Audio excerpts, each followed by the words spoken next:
Greetings, Internet Baseball fans. 4Friends1679 here, the baseball blogger with the most Web 1.0 name on the Internet.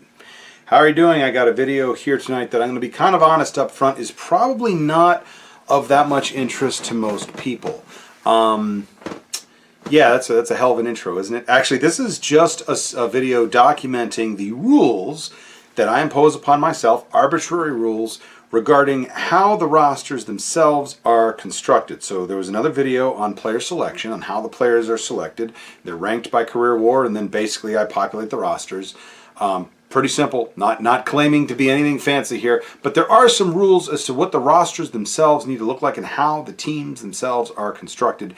And I don't suppose you really care. I mean, just go and enjoy the videos, enjoy the blog. But, you know, it is, I do try to keep myself honest here. And I mean, really, this is as much for my benefit as yours in that I can, you know, sort of just document what I do and how I do it. And sometimes when someone asks, why isn't this player on the team? It might just be that there ain't room for him. And that's fine. You know, that's how it works out. And I do try to stick to these. These are arbitrary rules that I impose upon myself, but I do try to stick to them. So how are the rosters constructed? First of all, they are 40-man rosters, and if I had to paint with the broadest possible stroke, 3 men for every fielding position and 16 pitchers, 1 relief pitcher minimum. That's the general rule. Now, if we want to get into some of the specifics, let's talk about infield positions. Catcher, first, second, short, third. 3 men in every position, top 3 by WAR. That's how many spots there are for those. Outfielders are a little different. 9 total outfielders. I do use the assumption that outfielders are interchangeable. However, I do require at least 1 true left, center, and right fielder on each team. How do I define that? Well, wherever they played the most games at which position. Simple enough, right? So there should be at least 1 guy I can legitimately call a true left, center, and right fielder on each team. And does that mean that if I'm like 15, 16 outfielders down in the WAR rankings and I haven't found a left fielder yet, I'm going to cut a more qualified center or right fielder to add them? Yes, that is what that rule means. However, I haven't had to do that yet. As it works out, all 30 franchises in their top 9 outfielders have included at least 1 true left, center, and right fielder by that definition, by the definition of where did they play, which position did they play the most games in the outfield in. So there you have it for hitters. So are there any caveats? Well, there's the multiple position rule. Because what do you do with a player? Where do you put a player? How do you define a player who played more than 1 position? Now, I could just do what I did with the outfielders. Ask myself, okay, where did he play the most games? Starting at first base for the all-time Cubs, Ernie Banks. Yes, Ernie Banks actually played more games at first base for the Cubs than he did at shortstop. I mean, of course, it was the Cubs. He only played for the Cubs. He played more games at shortstop than he did, or at first base than he did at shortstop.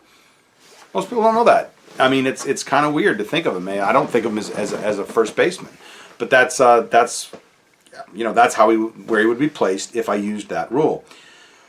Obviously, I think most people understand, first of all, the very fact that you have like Cap Anson, Frank Chance, and Mark Grace, and I just spoiled that a little bit for who the first basemen for the Cubs are. They have a lot of good first basemen. They still have Phil Cavarretta and other guys that are much better than whoever the last shortstop would be.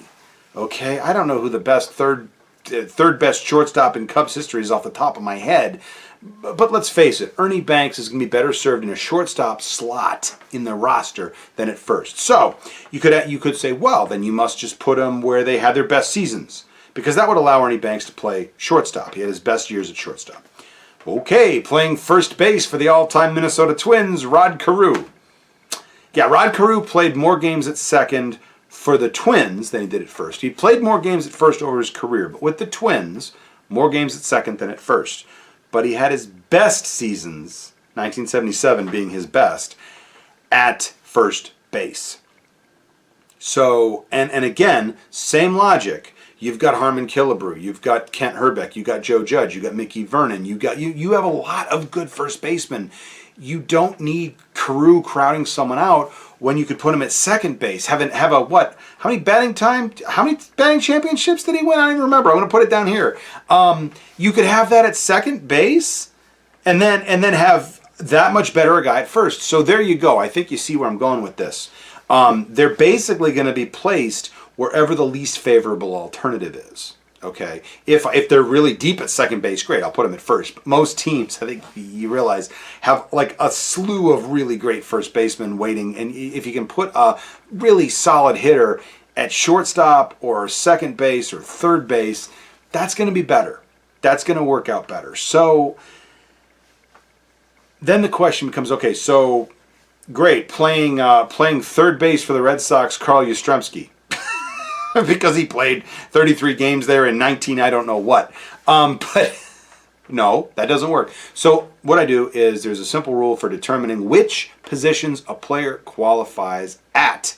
Now, if he has two positions, like Ernie Banks or Rod Carew, for example, I take the number of games played at each position, I compare them and make a ratio, and I want it tighter than 60-40. It's 60-40 split, basically. 40%, not of their overall games, but of at least those appearances in question at the secondary position means I can put him in either position, and I will put him wherever the least favorable alternative is. It has nothing to do with whether or not there's a better first baseman than Ernie Banks or Rod Carew. It's a question of if there's a better first baseman than whatever the shortstop or second baseman would be.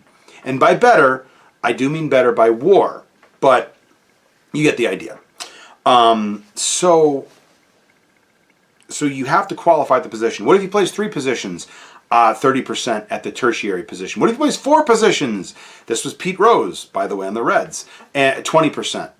And if he's 20% in the fourth position, all the others qualify. What if it's five? And that could be Pete Rose on the Reds, but it just hasn't been an issue. It hasn't really come up. Also, how do I treat outfield? Because earlier I said that outfielders are interchangeable. So if I have a guy with 500 games in left, 500 games in right, and 500 games at first, do I count that as three positions? And the answer is, or do I combine the outfield games? So he has 1,000 games in the outfield and only 500 at first, so he wouldn't qualify under the 60-40 split. The answer is that I do what would give me the most flexibility. Because, I mean, if he played as many games at first as he did in left or right, I think that's fine. On the other hand, let's say he's a primary first baseman and he played as many games in left and right to qualify. I would allow him to qualify. So I do tweak it a little bit to say, like, what gives me the most flexibility. I try to have him qualify at the most positions, and then I look for the least favorable alternative. And this can get very tedious on teams that have multiple players at various positions. The Reds, this came up on the Reds because you have Tony Perez can play third and first. Rose could play first, second, third, left, and right. And there might have been somebody else. I don't recall. But, Harmon Killebrew can play first, left, and third. So, yeah, figure out where they qualify and then put them where you have the most or the least favorable alternative. Designated hitters. A designated hitter is defined as any player who played more games at DH than any other position. Again, this is not necessarily 50% of games at DH. It's just more games at DH than any other position. Molitor, for example, Paul Molitor, is a DH for his career, but not with the Brewers, but he is with the Blue Jays, with the Twins. He would qualify as a DH, but with the Brewers, no, he played enough games at third that's what he is at third baseman. And he is on the all-time Brewers. But a DH, Edgar Martinez, David Ortiz, two big guys right off the top of my head that I know are on teams that have played more games at DH than any other position. Any team can have only one such player. I don't really feel like an all-time team should be loaded with DHs. That just seems counterintuitive. So what I do is I allow every team to have only one player, as many as one player with the most games at DH, and he takes up the roster spot according to his secondary position. Usually that would be first base most commonly, and it doesn't come up that much because, like, Frank Thomas actually spent more games at first base with the White Sox than DH because he was the starting first baseman for 7 years. Ortiz is a classic example. He is one of the three first basemen for the Red Sox. Edgar Martinez is one of the weird DHs that first base isn't his secondary position. His secondary position is third base. It's very odd. It's unusual. I think he's the only one in the league that doesn't take up a first base spot. But whatever their secondary position, if it's outfield, whatever. But they're only counted as a DH if that is where they played the most games. So there you go. And there are the rules for hitters. Basically, that's how the hitters come up. Now, pitchers are... They start out being a lot less interesting. I take the top 16 by WAR, and if there's not a relief pitcher, I take the top 15 by WAR, and then I add whoever the top relief pitcher by WAR is. Yes, I do use WAR a lot, guys, and I mean you can look at the players, and again, take me up on that if you want me to do some comparisons. That's all fine and good. But basically, yeah, top 15 starters and top relief pitcher. Now, if there's more than one relief, the requirement is one relief pitcher, one true relief pitcher, defined as, at least initially, having more games in relief than starts. Okay. This gets into a problem when there's relievers that started, starters that relieved, again, because you can rack up a lot of games as a reliever, even if you have more seasons as a starter. So I thought about doing more innings in relief, and that would weed out some of those starters that weren't good enough to make the rotation, but they were good enough to rack up more WAR than your average relief pitcher, because WAR depends on how much you pitch. So WAR, one of the criticisms I have of WAR, and a lot of people have WAR, is that it undervalues relief pitchers, especially closers, especially guys that only pitch the one inning. It's very hard if you're not Mariano Rivera, to rack up a lot of WAR, to be that dominant. So closers get penalized with this system. This is why, well, I'm going to talk about this in a moment. This is the one area where I allow myself to let my biases run free and let my discretion run free, and I just choose on my own opinion. The rule is one relief pitcher. However, as long as they're taken in the order of descending WAR, I can add as many as I want, up to 8, no more than half of the 16 pitchers, but up to 8. I can add one, and all it does is it costs me the next lowest starter. Makes sense, right? Now, this will never be like, well, who has more WAR? Because a starter will always have more WAR than a reliever, just because they pitch more. Even a bad starter will have more WAR than a pretty good reliever, because they just pitch more innings.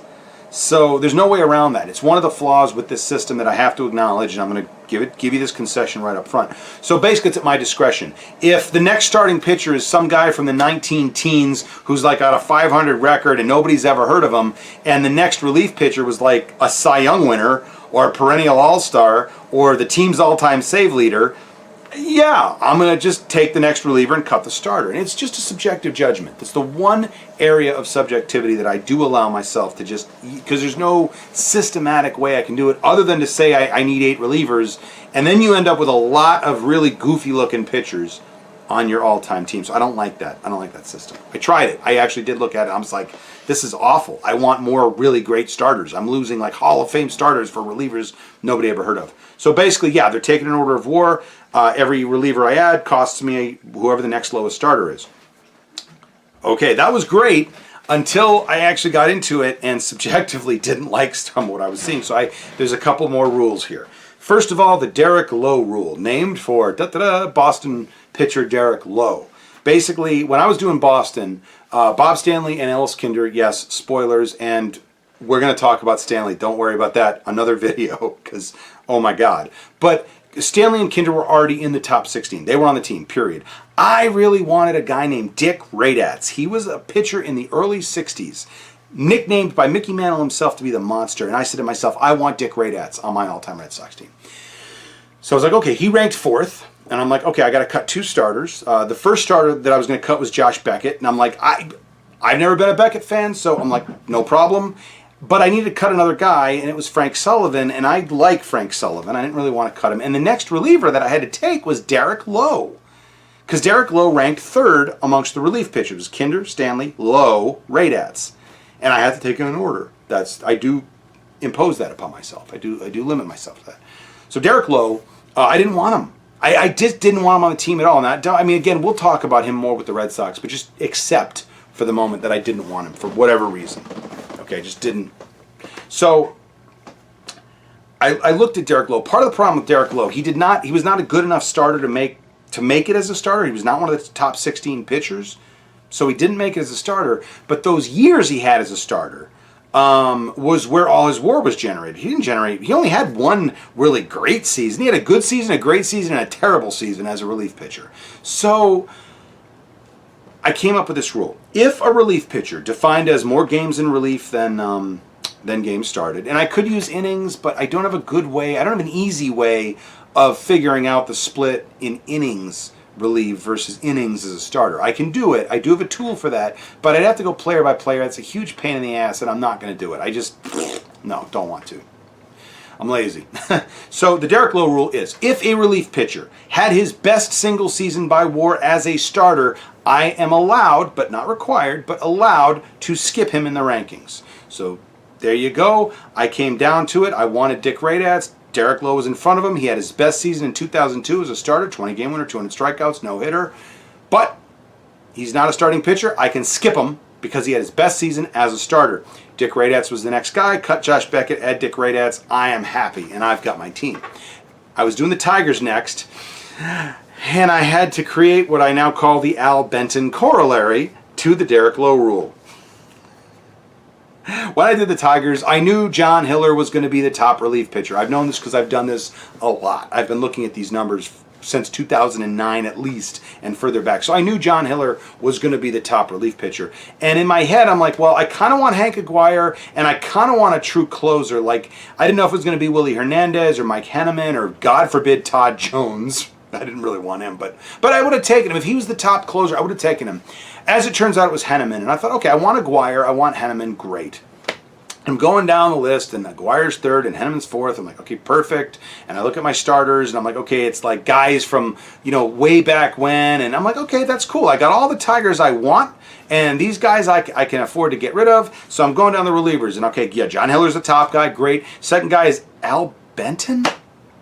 Al Benton? No, I don't want Al Benton. Now, I have the dumbest reason in the world for not wanting Al Benton.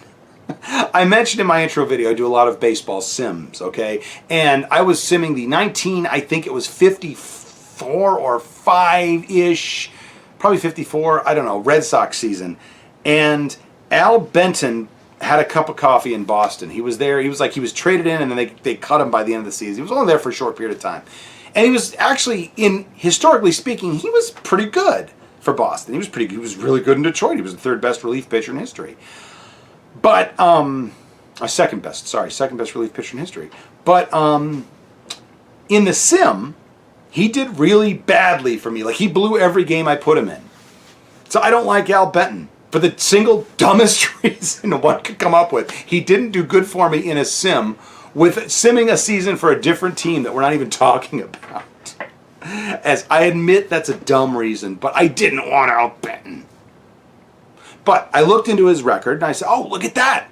He had his best season as a starting pitcher, as a pitcher who started more games than he relieved. I'm like, great, Derek Lowe rule, I can skip Al Benton. And just out of curiosity, and looking back, I almost kicked myself, but I needed the rule. I looked into Hank Aguirre's record, because I know Hank Aguirre had quite a few starts. And it turns out Hank Aguirre also had his best season as a starter. Now, remember, the Derek Lowe rule didn't say I had to cut anybody, or it just gave me the discretion. But I thought to myself, why the hell would I cut Al Benton? Would I skip Al Benton on the basis of he had his best season as a starter if the same statement applies to Hank Aguirre? And Benton ranked above Aguirre in the rankings. And I thought, well, I mean, it's my team. I can do whatever I want, but I like rules. I want rules that, that apply here. So I thought, well, this is dumb. I'm like, okay, the Al Benton corollary to the Derek Lowe rule is if the Derek Lowe rule is in effect, it has to be in effect for all relief pitchers. In other words, if I skip one guy because he had his best season as a starter, I have to skip every guy who had their best seasons as starters. In other words, it's all or nothing. I either just take the relief pitchers in order, or I cut all the guys off the list who had their best seasons as starters, which means I have to check them one by one as I go. But that's fine. That's fine. And I did that, and at the end of the day, I decided, you know what, if I have to either keep both of them or lose both of them, I really wanted Hank Aguirre, and the more I thought about Al Benton, he led the league in saves one year. He was actually pretty good for a relief pitcher in a time where relief pitchers weren't really respected, where there was no such thing as a closer. He was actually not bad. And I realized it was dumb for me to I knew right from the start it was dumb for me to not like Al Benton because of how he performed for me in a sim. But you know, again, we have our biases. So I decided to keep them both, actually. But that was another rule, and it has come into play in other teams where I have to make a decision. If I want to skip a guy, I'm like, okay, let me make sure there's nobody else downstream of this guy that I would also want to skip.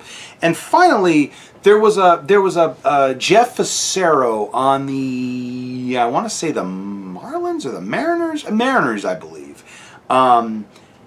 Or Expos? I don't know. Whatever team Jeff Facero ranked in the top 16 on.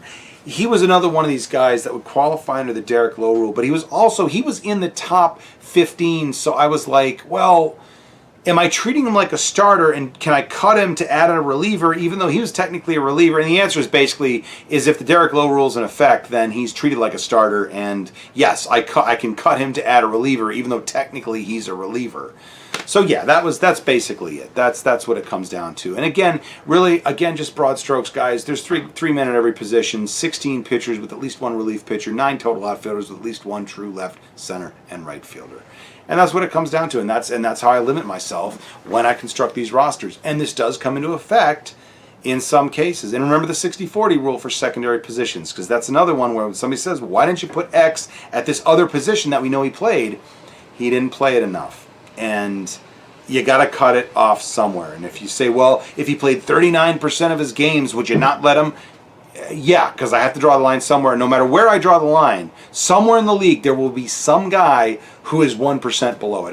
If I cut it off at 30, then there'd be some guy at 29. I just cut it off at 60-40. That seemed reasonable to me for secondary positions.